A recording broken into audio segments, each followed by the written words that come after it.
There is a good deal of evidence that says humans existed at a time before there was a moon in the sky. Aristotle said the Pelasgians lived in Arcadia at a time before the moon.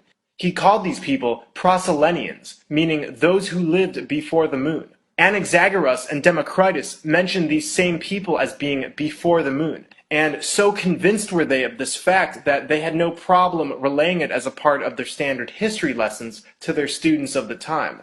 Apollonius of Rhodes mentioned the time when not all the orbs were yet in the heavens, and only the Arcadians lived, of whom it is said that they dwelt on mountains and fed on acorns, before there was a moon.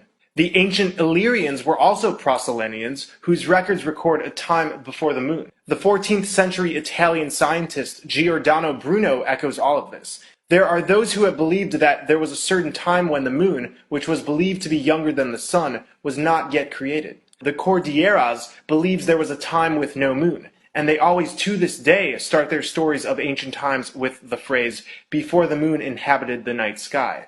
In Bolivia, there are pictographs stating the moon did not arrive in the heavens until about 12,000 years ago. And strangely enough, there is a lack of ancient moon maps. Pretty weird given that the moon is a main celestial body and the brightest next to the sun. Philip Stuke of the University of Western Ontario couldn't understand this, and after a long search, the oldest reference to the moon he could find was what appeared to be a lunar map inside a tomb in North Ireland, dating back 5,000 years. He found a set of lines and dots that, when placed over a picture of the full moon, appeared to line up. So 5,000 years ago is the oldest reference to the moon. Again, where's the ancient lunar calendars? 3,000 years beforehand, the Sumerians were involved in astrology, but their moon god wasn't present until about 1,000 years after this Irish reference to the moon. Again, the moon is a very obvious body in the sky, so why would we have trouble finding ancient references to it?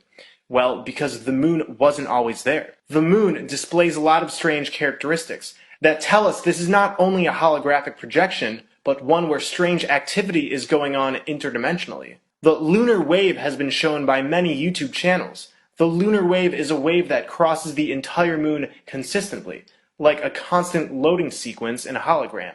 On many occasions, orbs of light have been seen surrounding and exiting the moon. These are either souls that are being recycled back into another body on Earth, or the false light beings traveling to and from. There's really no way to know, but the activity is strange. The moon is an implant, and part of the moon's function interdimensionally is to create a false light trap upon our death. This is what some people refer to as the Pac-Man light. Our souls are eaten by the light just like Pac-Man eating the dots.